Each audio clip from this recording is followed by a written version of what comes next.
Yo, what's up, dude? I'm going to show you how to recreate that effect that I just did a little bit ago. Okay, so here's the source clip, and I just hit play here, and you can see you've seen it. Okay, I make note of things like this, 1280 by 720. I will never make anything bigger than that with this file. And that it's 44:1, so if I'm going to use the audio, there's no reason to bump up any higher than that. Step 1, file export.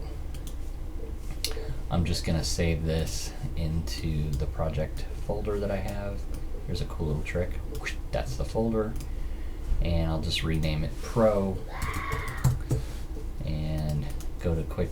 I'll save it as a QuickTime movie, and I will save it. I've already done this. ProRes, quality, there is no quality, so we'll just do ProRes 422. You could do HQ, it's just a data rate thing, so this is plenty, and I will do the size as current, so everything stays the same. The audio is 1644. It's not for fast starting on the internet. Hit OK, export, writes out this file. Done. Okay. Quit. So now this file, which is basically this, and this file, which are basically the same thing, except this is the ProRes version, is a lot bigger. This is 93 megs versus this one, which is only 2 megs. So there is not more data, it's just this version is kind of uncompressed. So if I put it in an editor, or if I put it into After Effects, it's really easy for the processor to scrub through these frames, as opposed to this video, which has to be decoded as I scrub through the frames. So it just makes life a little bit easier. Plus I'm not working on the master file. So next thing I'm going to do is I'm going to figure out what kind of camera was used, just so that when I set up my scene, I have a rough idea. Now, this looks like it was shot with an iPhone, and iPhones usually shoot with like 35mm, 36mm focal lengths, kind of thing. So to do what I'm about to do, I just start up After Effects. And I'm going to pull in that ProRes clip. I'm going to have it analyze it. La la la la la la la la. Okay. So, animation presets. Come on. God. Okay. Don't need any of this. We'll say import. I'm looking for this folder, so just do that. I want to bring in this clip. So, okay, so I've got my movie in. I'm just going to drag it onto comp. It'll make the comp for me. You probably know all this. And I'm going to save right here because I will be using this. I'll save into that same folder. I think it's called Project. I called it Snow Project. Okay. Yeah, so the first thing I'm going to do is solve the camera. And I can't remember what the effect is, but I know it's like 3D or tracking, I think. Track, maybe. Here it is. 3D camera tracker. It's in perspective, so let me see if I can go up here to effect. Click on that. Effect, perspective, 3D camera tracker. And you just apply it to the movie, and what it's going to do is analyze, and it's going to attempt to figure out what kind of camera was used in this scene. So now you can see that it just threw in a ton of points. They're usually way too big, so one thing I do is I just lower their size, just because visually it looks easier on my eye. And if the clip is selected and the effect is selected when you hit play, I thought you could see the points. Okay, so whatever. I can see that it's a good track. The easiest thing to do, if you want an example, is just click on any point, right click, and you can say create text and camera. You really only need to create a camera, which is the same as clicking this button, but I like to create text because it actually creates down here the 3D camera and a text track. And the text track, you can see right here, is already linked to the 3D camera. So just this alone, if I hit play, the text will lock to the footage. And anything that is turned on to 3D now will lock to that camera. So for example, let me delete the text. Go up to new layer. Let's just make a block that has no purpose other than just sitting here. For example, right there, okay? And you see it's black solid. If I turn on the 3D layer, it's locked now to the camera, and it too, well, let's back up here because there's not a lot of camera movement except in the beginning. There, the block now is locked to the camera movement. Okay, so that's how you basically 3D track camera movement. Think of this. This black block could be a video clip that you imported and overlaid on top of it with alpha channels, which is basically what I'm going to do with the TIE-Fighter. So here's the thing I need though. If I delete this black solid because I don't need it, you can double click on the camera tracker and it solves pretty much just this, the angle of view. And it's 58.9, which is roughly, it means that the camera, it believes, was like a 60 degree field of view. And the reason this is important is because in Cinema 4D, that 60 degree field of view, if I don't set my camera to it, then the perspective of things can look a little wonky. A lot of the time it's not a big deal because my objects are just going to be shooting by. But if I wanted to, what I'll do with this one is I'll have a TIE-Fighter shoot behind this tower. So, okay, so we know it's 60 degrees. I'm going to use the exact number, 58.91. And we don't need to do anything else in this movie until we get our 3D stuff. So I'm just going to hit save again because I'm paranoid, and then quit After Effects. All I want to do here is create that environment that we just saw in the snow clip. This sucker. I want to just roughly get this environment in here, just so I have a rough idea of what objects could shoot around what kind of scenes. So the easiest way to do that is I'm actually going to just use this video and put it into the background. And all I need is a camera. And I need this window. I'm going to zoom out here. Zoom out. I'm holding down 2 to do it there. And this window, I'll look out my camera. So we'll just go to use camera, okay? And you can see this view, obviously, is this camera. Okay, so the thing I'm gonna do here is just set up this camera so it's as close to the camera that AJ was using to shoot that video of his. So I'm just gonna change it so we're a little more oriented. The easiest way is just to zero these numbers. And I'm going to zero it in X for no other reason than it just makes looking at things simple. Okay, so it's dead center. So now we knew that the camera was 58.91 or something like that. So I just double click on the camera. you can see its field of view horizontal. You don't really have to worry about the other one. Should be 58 point, I think it was 9.1. And now, at the very least, this is looking like it was in the scene that AJ shot. So the next thing we need is a background object. Just go in here and say background, and we need a texture to apply to the background. So I just double click here, and we can call this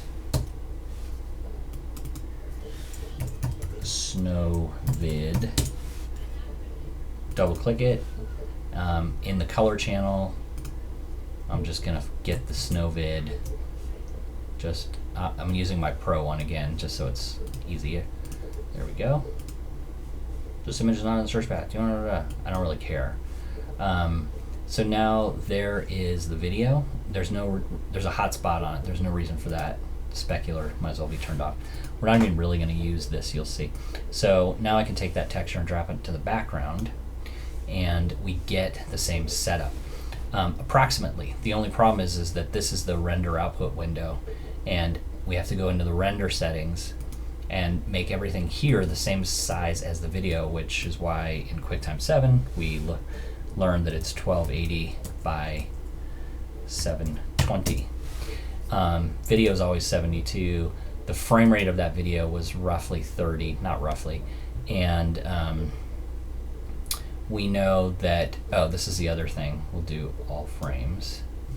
We know that his video, if we take a look at it,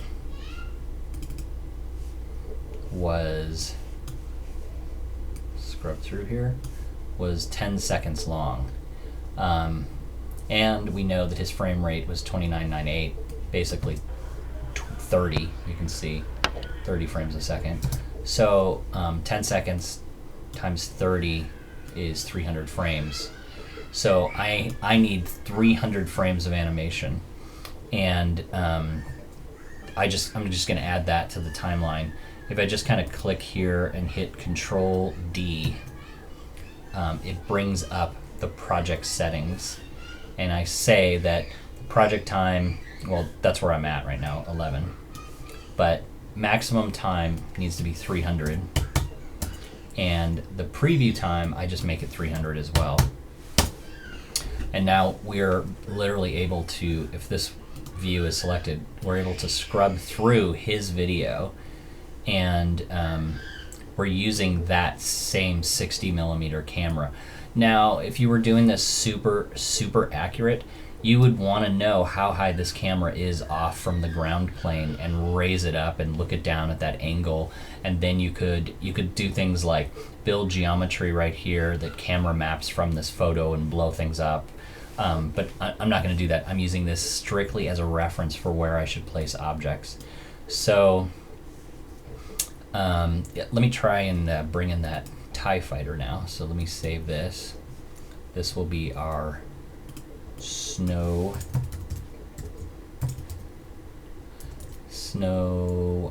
I hate naming things.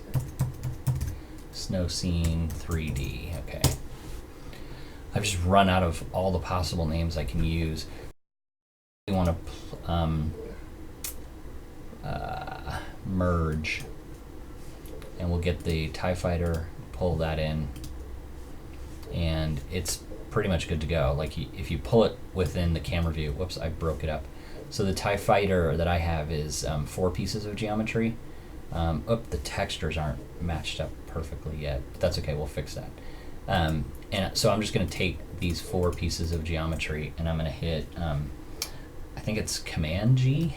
No, it's Control G? No, I always get it wrong. It's Option G, and it groups all of them into one. I'll call that TIE fighter.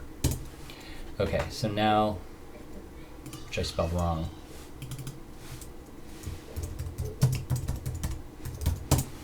okay, so now I'm going to fix its textures. There's something wrong with material. I think it just doesn't have a link to its textures. So easiest way is just double click, go into the color channel, go into This is looking for the diffuse, and I'll find the diffuse, which is there. Leave it, that's fine. It looks like there's a specular one that's missing as well. Maybe. Okay, there's another one here. Yep, diffuse is missing from that one. Okay. And I'm going to add the specular map to it as well. Why not? Tiefighter needs a lot of light. At least mine does. Okay. But there's ways around that. So let's see. So there's the Tiefighter. I'm going to pull back in the scene a little. Start to build the scene really quickly. And even if I just kind of rotate this, you can see there he is. We'll do a quick rendering. Okay, so it's in the scene. Pretty straightforward. It's not lit correctly, so I have a couple options. There's no lights in this scene for starters. That's one reason. One trick I do sometimes is I just tell the texture to glow. So this is kind of a trick. I wouldn't do this too much, but you can go in here and just turn on illumination, and it's obviously too bright. Turn it way down. Sometimes you can illuminate the diffuse channel. Ta-da! And so everything that the textures are mapping is now being illuminated this way. So you can't do it too bright. Now let's take a look at how it looks.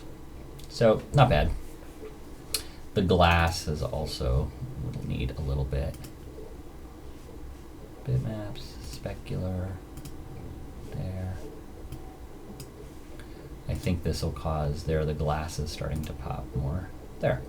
So now it's starting to look okay. And don't worry about blending it into the scene, because we're going to do that in After Effects. And that basically just means two things. Everything black has to match the same black here, and everything white has to match the same white here, and then the rest fools the person's eye.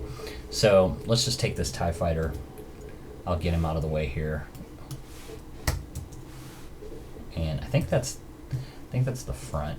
Yeah, it looks like the front. Okay, I mean we could do something cool to it, like we could add a light. Come on, light. We could put a light here as its engine, you know, right in the back. Why not? We'll put it right there in the back, and then make that light just a glow, like, I don't know, high 8 camera. That's pretty cool. Make it red.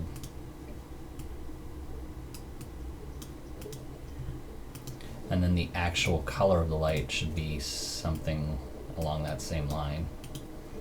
And if you turn on shadow, we'll do hard shadows, then it will clip instead of blowing out the whole scene. So let's take a look. Okay, I don't think it'll show up here because we're looking at the, also I'll attach the light to the Tiefighter piece. So now, if I just grab a hold of this guy, spin it around, we can see the engine, and I hit render. Wow, super bright.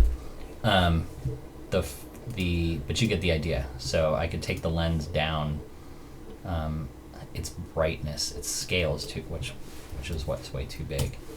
So now let's take a look at that. Yeah, so you could have a red glowing engine, and I think, actually I think the Tiefighter engines were white, but who's counting?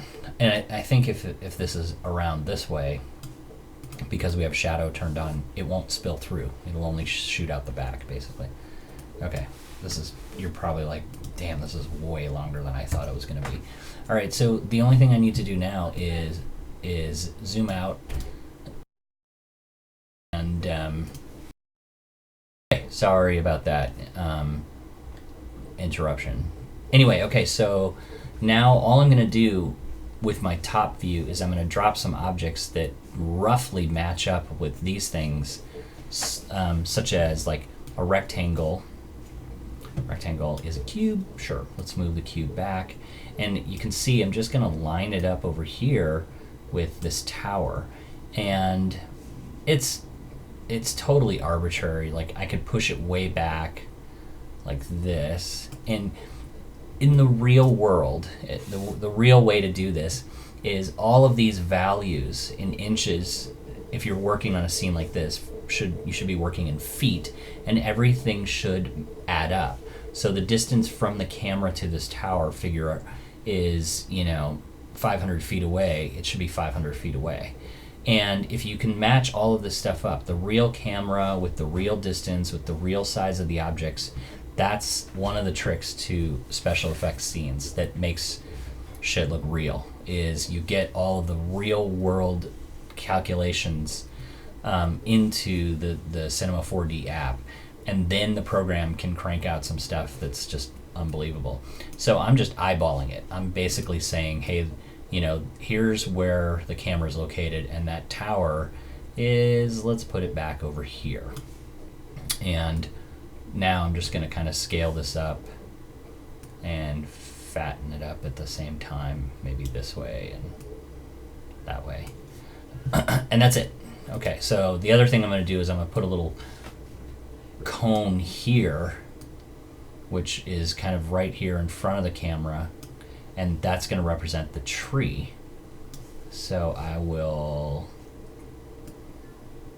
fatten it up a little bit and make it taller. Okay.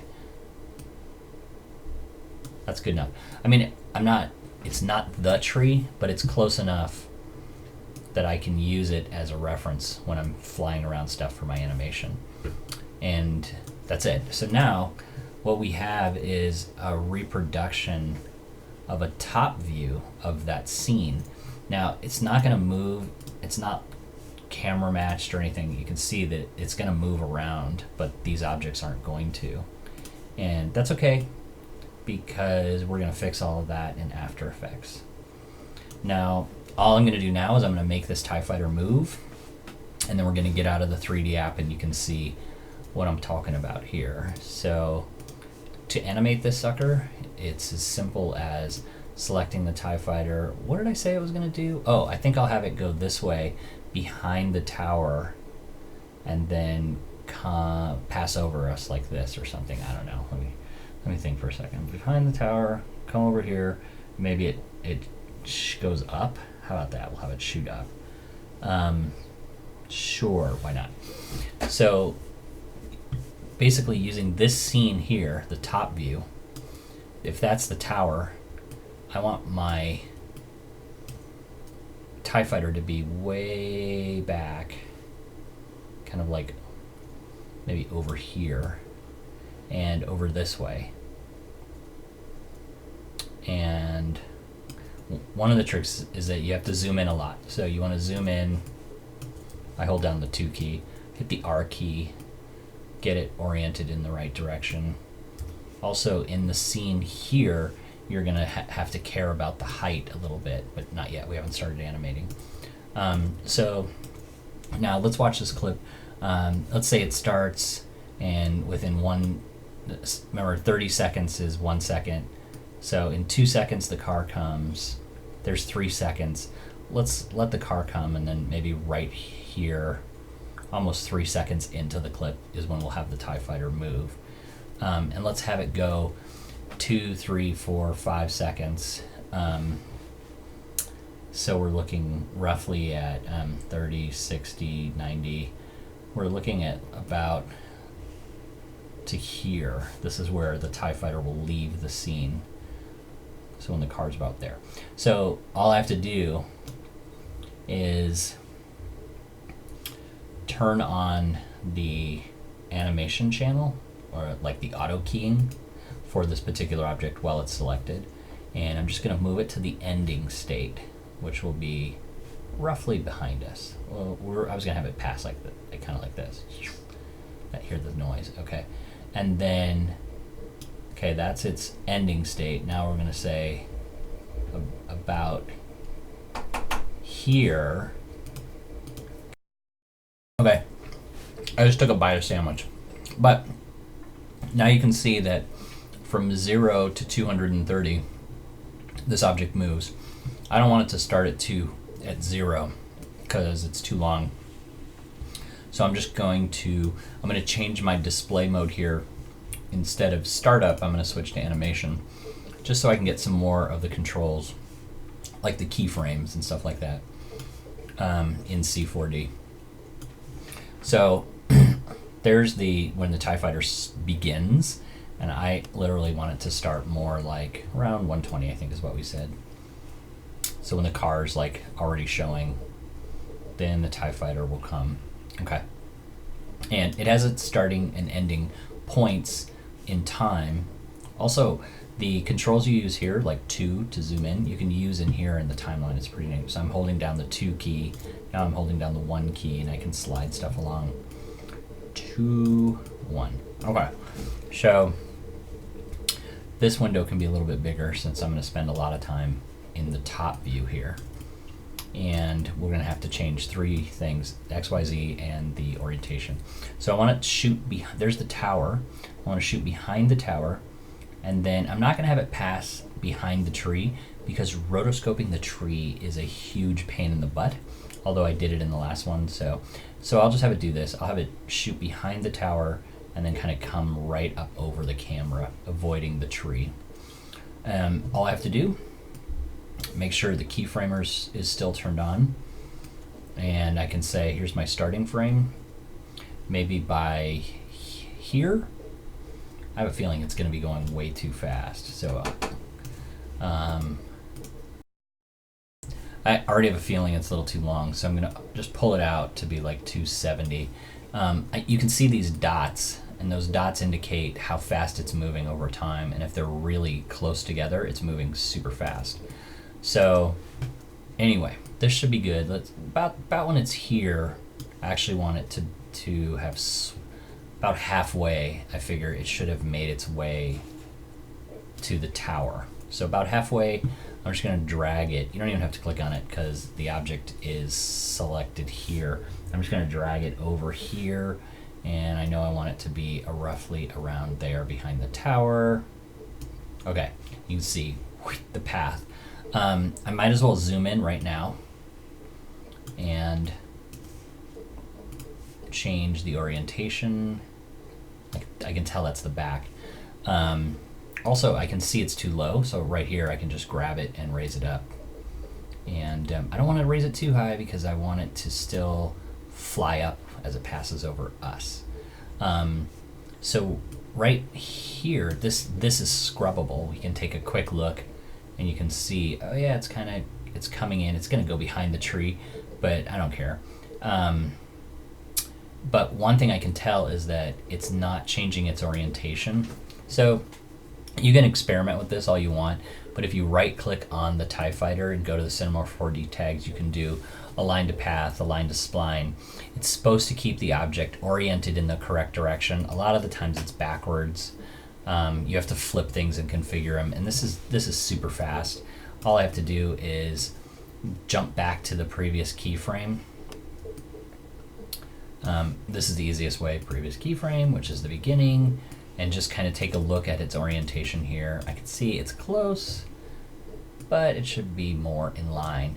And if you want, you can stay kind of at this zoom level and just keep an eye on it as you scrub through. And it's already starting to pitch because this point here is its other turn. If it starts to pitch too far like that, I will bring it back a little bit. That added a new keyframe right between these two, but that's totally fine. And I'll just keep watching it and see how it does. It's starting to turn. That's a little quick. Maybe right there. You can actually start to see it over here. It's starting to look like it's actually in the scene.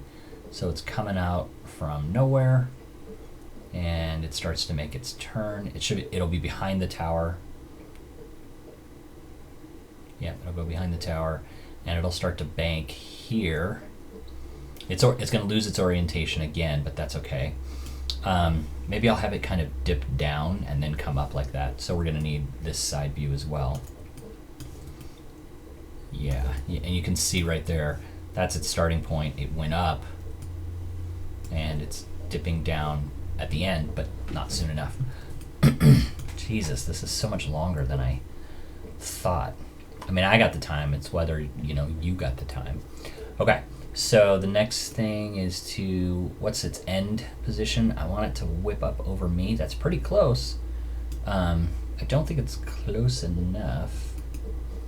Let's take a look here. First of all, orientation should be like that.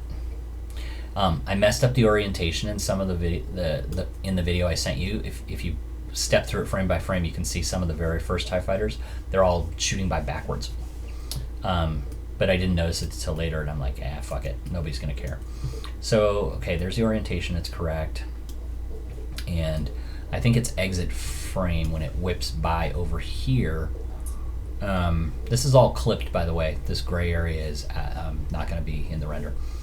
So I think its exit frame is going to be more like right there.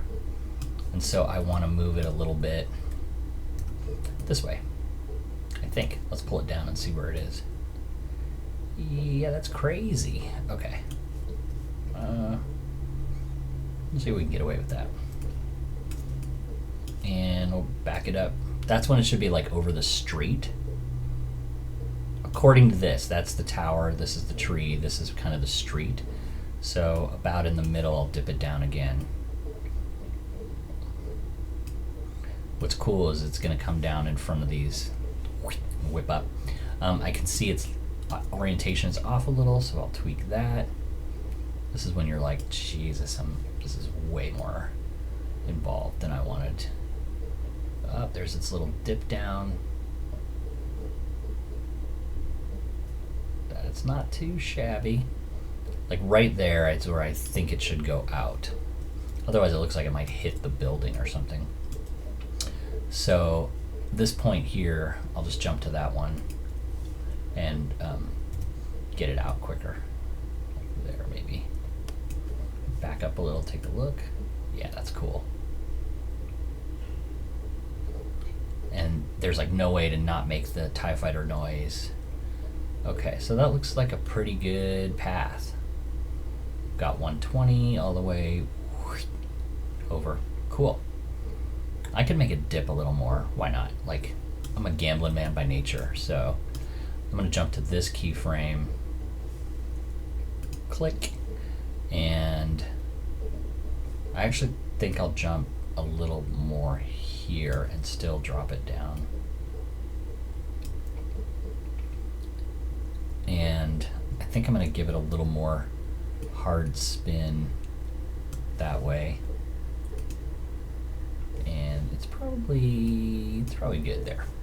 Okay, I think that's it. So that's the animation. I'm going to turn off the keyframe. If I don't have the object selected, I don't see the animation path, and I can zoom this a little bit bigger. Zoom out here. We see 0 to 300. Nothing should be going on at 0. That's where the object just happens to start. This is where it first moves. And so now the cone and this are basically irrelevant. I'm just going to delete them. Or you can just double click, double click, double click, double click. Don't show in the viewport, don't render.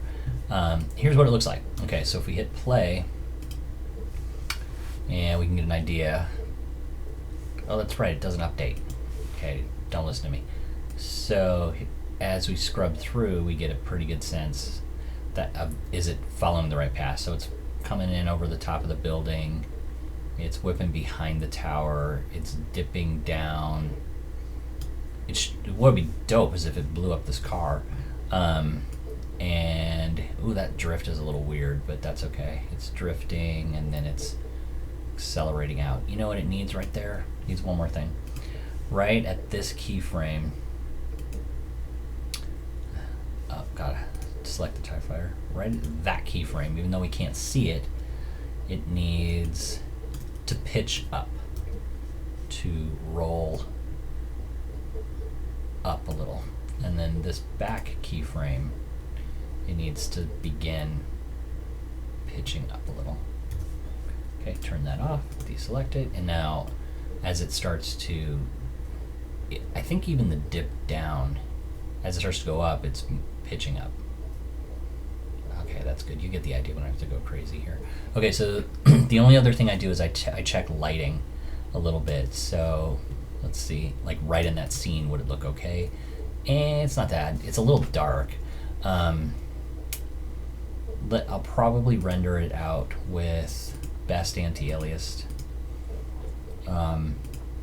Output size is correct. We're doing all the frames. Might as well do frame. We don't have to do all the frames. We could do like 120 to 280, and then we'd have to lock them up in After Effects. So I'm just going to do all the frames. It's easier.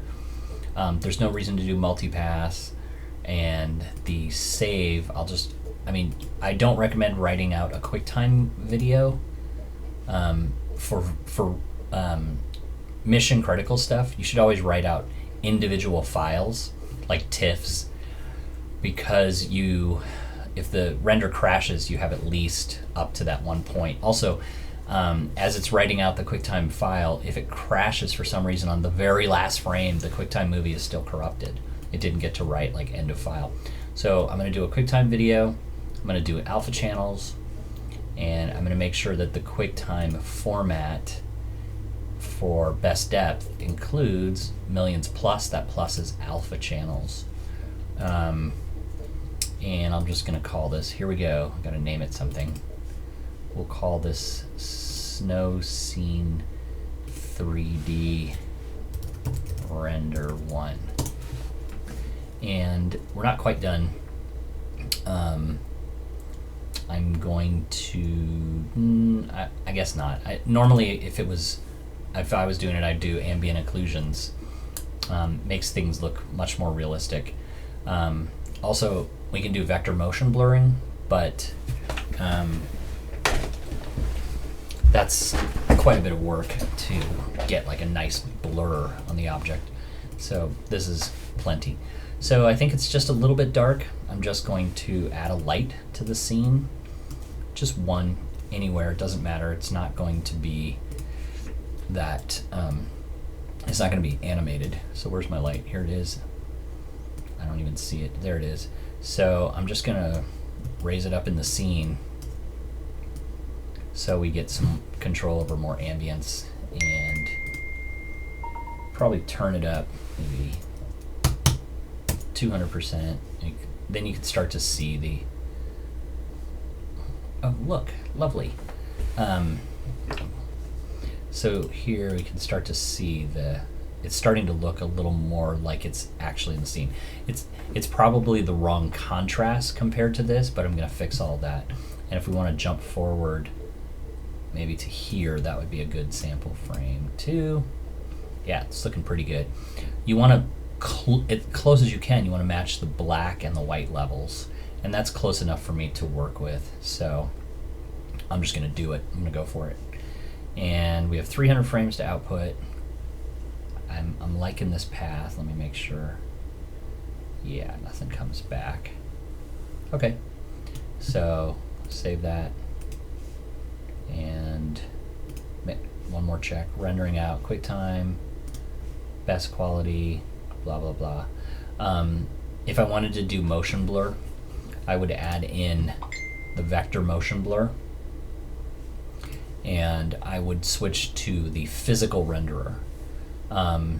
Actually, sorry, if you wanted, there's two ways to do blur. One is standard renderer by adding vector motion blur, or just switching to the physical renderer, which always does motion blur and is the most realistic, but takes a long time to render. So all this is good. We know where it's going. I'm going to hit render. And let's take a look here. There's each individual frame getting cranked out. The machine's already done about 20 of them. I'm going to pause the recording and come back when it's done. It looks like it's doing, not that you care, it looks like it's doing a frame per second. Oh, that one it did in 0. Okay, be right back. Okay. I've come back in. I just took a bite of sandwich again. I realize I've done something wrong. I do not want to render the video along with this. So I have to hit File, Stop Rendering, turn this off, close this, and then go to the I'm an idiot menu. Choose Yes, I'm an idiot. Whoops, not animation, standard. And for the background, I'm going to turn it off so that it doesn't render. We don't actually need it to render. We need the TIE fighter, that's all. So there it is. Okay, so I'm doing the exact same thing again. I mean, I could leave this on, you know, to see it, but there's no reason, whatever. So now, save. I'm rendering again, right over the top of the existing stuff. And it's gonna say, are you crazy? Do you want to right over the top? And I'm gonna say yes. And now it's gonna start over. Don't worry, you don't have to wait, only I do. And then I'll scroll, you know, here, and there it's kicking out the frames. It won't start showing the TIE fighter until like 120. So I'll be right back. Let me pause here. Okay, I've turned it back on just for a second. You can see it's starting to render. It's in the 130s, 140s. And it's doing a good job. It's doing 1 second per frame, which isn't bad.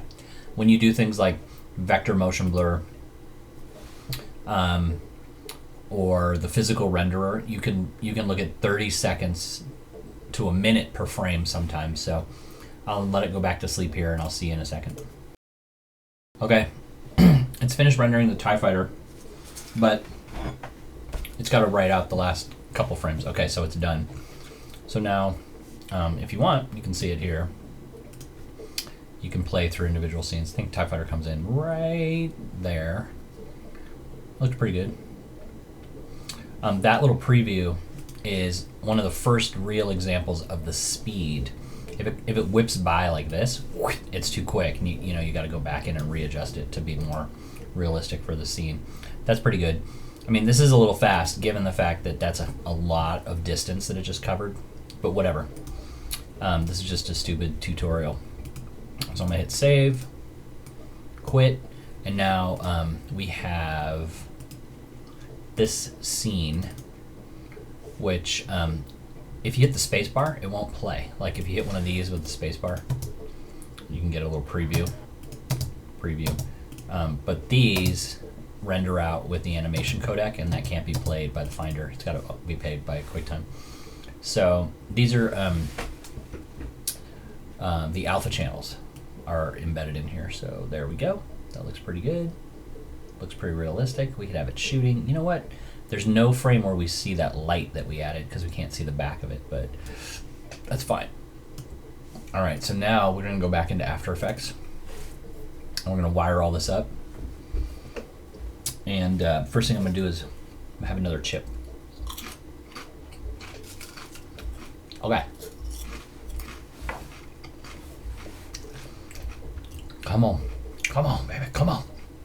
All right, so there's the scene. It's been 3D tracked. All we have to do technically to finish it is import the snow scene 1. Yes, you want to bring in the alpha, of course. Pulls it in, and if the snow scene is added above the other scene, then around what, 120 frames, 130, 60, 90, around here, we should see a TIE fighter. And it's gonna go behind the tower, and it's gonna pass in front of us. One of the first things is that there's snow in the scene. So, do you really want to do this, crazy reel? Because there's no snow in front of this TIE fighter. So, I mean, if you have After Effects and you have some plugins, it's as simple as just clicking on the thing and looking for snow, because snow exists. I have no idea where there's snow. Maybe here. Let's see. Snowfall. Pow. It looks like snow. Okay. There's just some white lines in front of it. Flakes. Size. The size should probably be a little bit bigger because it's pretty close to us. Maybe like 5. There you go. Now it's snowing on the TIE fighter, and it's actually added quite a bit of snow. Maybe too much snow. Yeah. So that's the real snow, and this is the fake snow. I wish there was a way to like start and stop it. There probably is. Oh yeah, I could key it, right, with the tiefighter, but then all of a sudden it would start to snow a ton more. Variation in size, that's probably pretty important because it's a really varied scene. And I don't know, is that worth it? It's up to you. There, but you can see there's snow now in front of the tiefighter, and some of the frames, if somebody stopped it, they'd be like, "Whoa, look, there's snow in front of the tiefighter." Let's turn the opacity down on it though, because it's adding way too much to the original scene, like right here. That looks more realistic, except the snow's not tracking with the movement because the tiefighter is not tracking with the shot yet. If you notice, you notice the snow in the tree here. When I back it up, the snow doesn't move with the camera, and it's simply because the snow effect is applied to this clip, which I haven't turned on 3D. That's it. So now, if you watch the snow here, it will move with the camera and be way more smooth and convincing. This is a problem too. Not that big, but the track shot moved my original shot off just ever so slightly, that the tiefighter is clipped. It's coming out like magically from nowhere. And it's just something to be aware of when you do your shots. You just have to be cautious of it. So it's passing right in front of the tree, and it's passing right in front of the tower.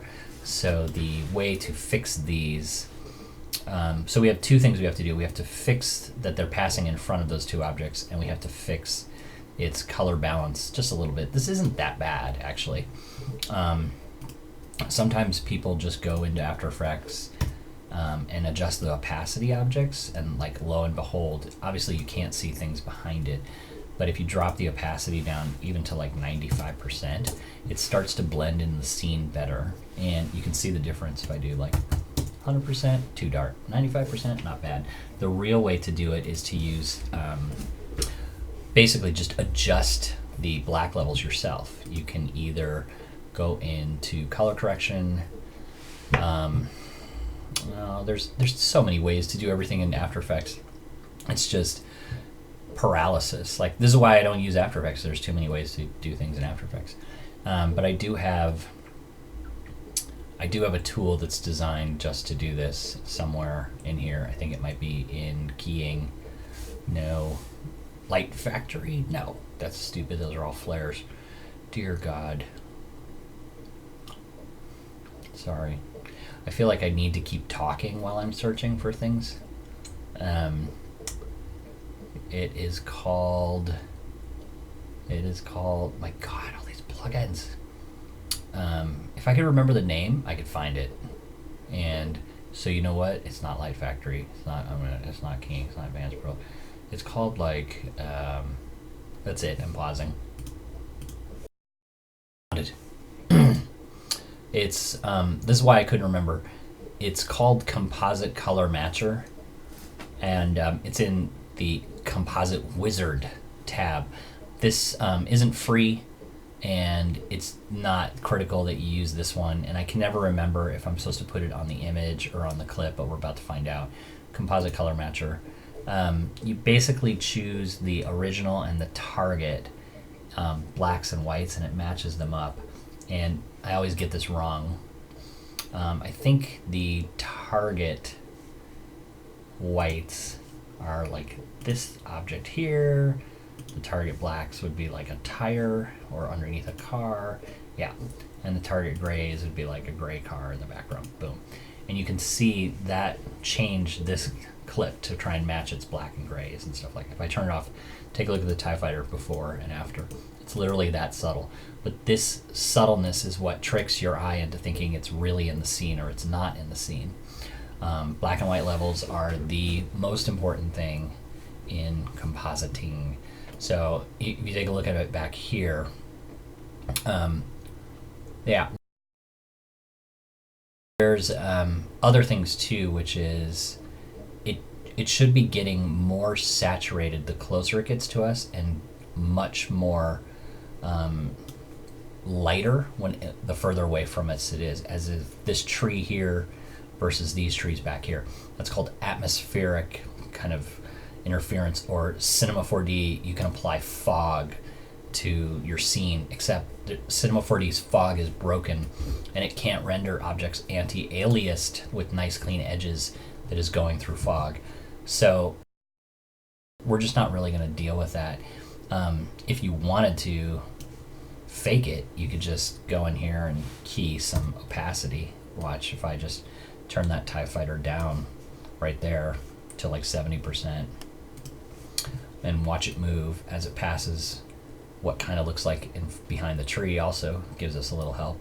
As it gets to say about here, I could bump up the opacity to about 80%. As it gets closer, say it's in front of the tower, I could jump it up to like 96%.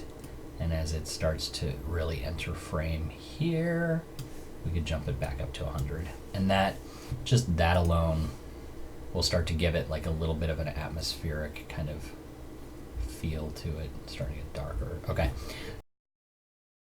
The tower, pretty simple. We're gonna use the roto brush. So we're gonna make, let's save. Last night the app crashed on me, so we are just gonna duplicate the scene, put it on top of itself, roto that thing out and put it on top. So just watch. We just click here. Can you duplicate from the menu? Probably not. Can you duplicate from here? Yeah, duplicate that layer. I'm just gonna call this tower, okay, because that's all we care about. And this is kind of important. Roto brush is really processor intensive. Oh, I don't.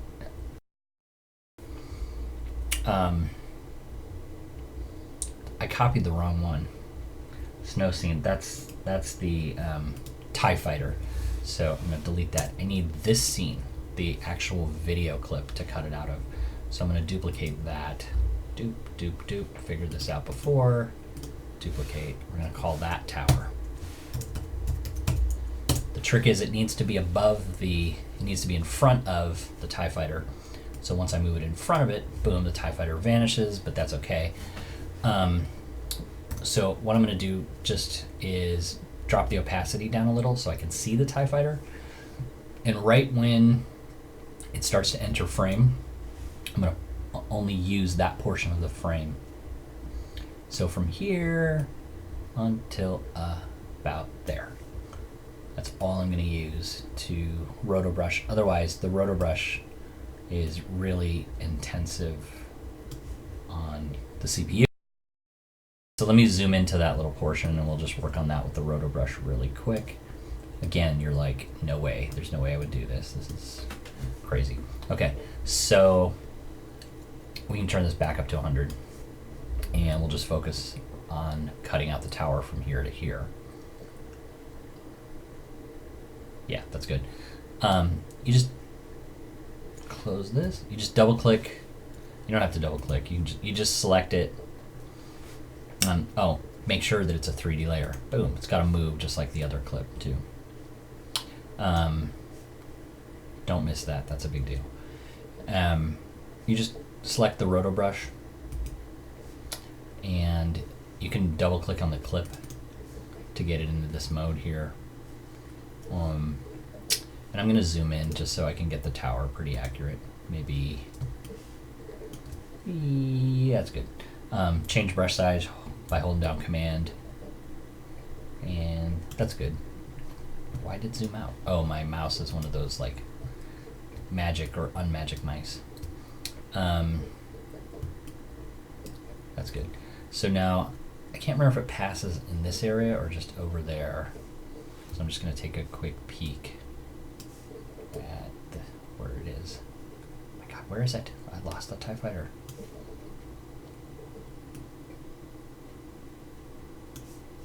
Seriously, where'd it go? Oh, I always do that. It's kind of in both, looks like. That's fine. Good. So we'll go back and roto out this.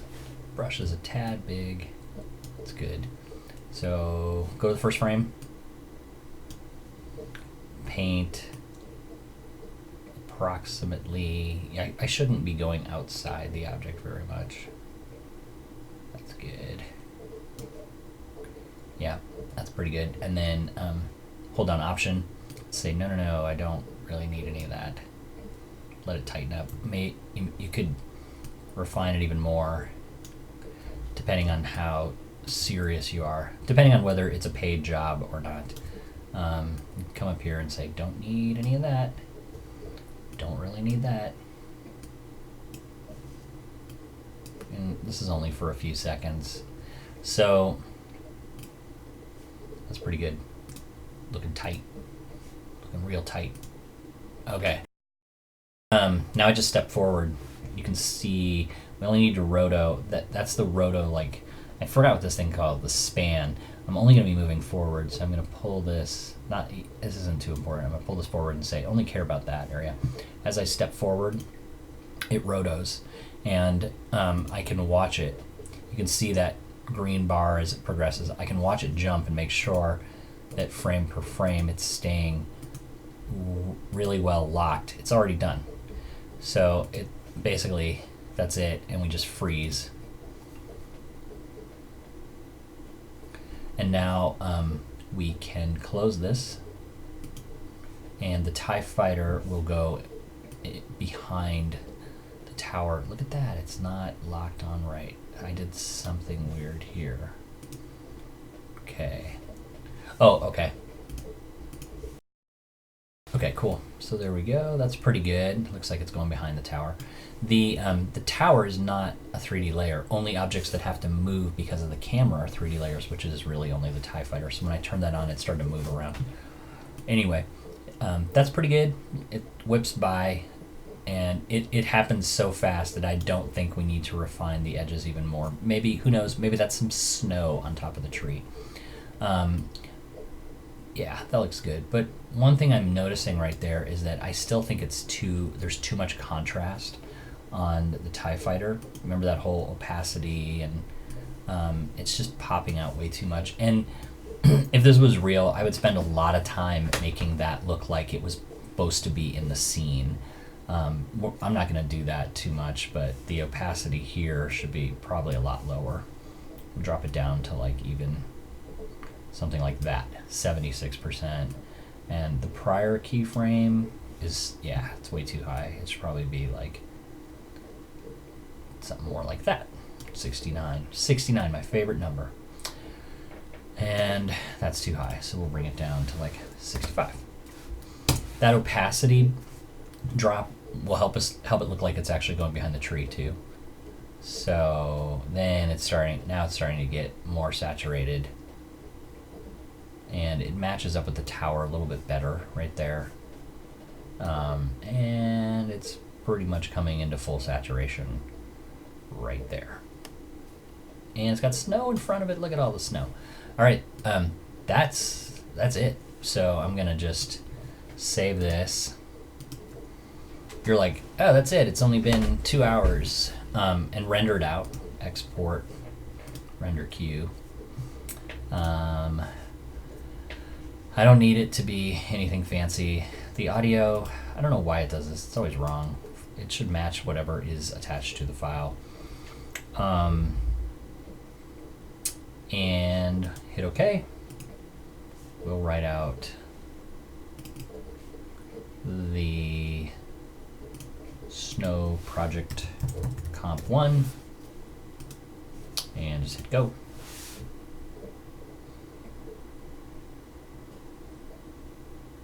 And there we go. So now quit. La la la la. Snow Project Comp 1 right here. Now looks more like this with the fancy little TIE fighter. Look at that. It's scary. It's dope.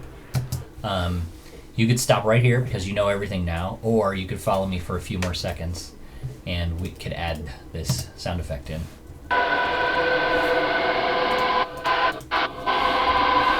I just found that Googling TIE Fighter sound effect. I'm just going to import in the audio in the clip.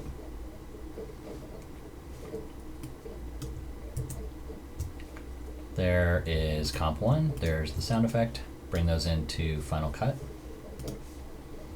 I'm gonna just leave them in place. I'm not gonna get any tags, no color balance, and don't do anything to my audio, and close the window.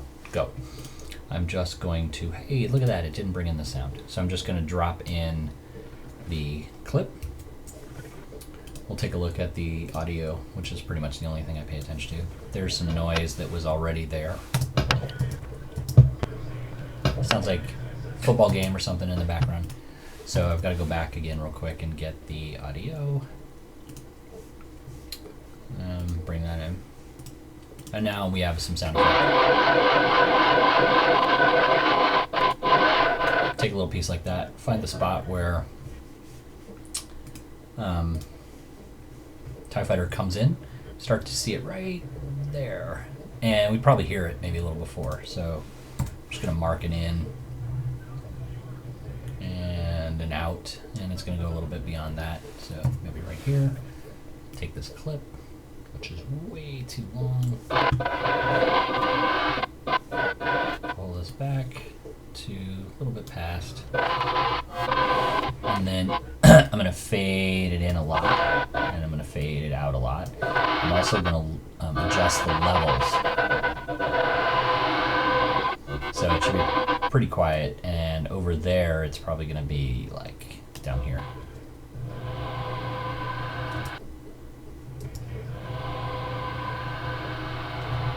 And right there it's probably going to be the loudest, so I'm going to add a point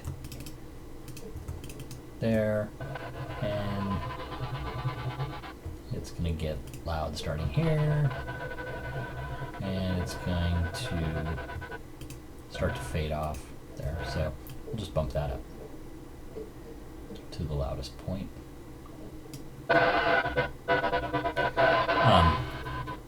And to make it a little more interesting, it's coming in from the right and moving to the left, so I'm going to select the clip, go to the audio tab, I'm going to pan stereo, and we will start over here and push the audio not completely into the right speaker, but a lot.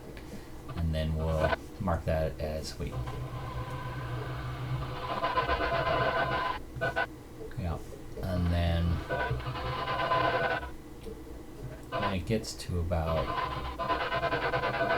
here, it should be pretty much dead on. And when it passes us, we will move all the way to the other channel. So we have a stereo pan.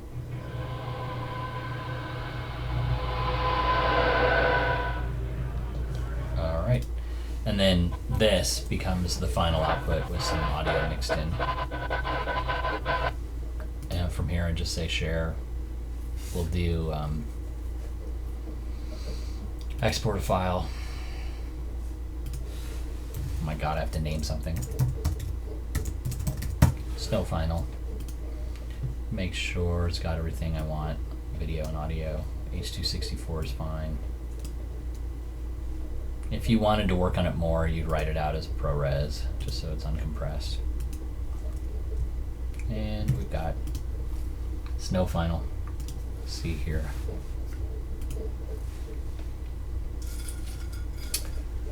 Quit. And here's the final clip.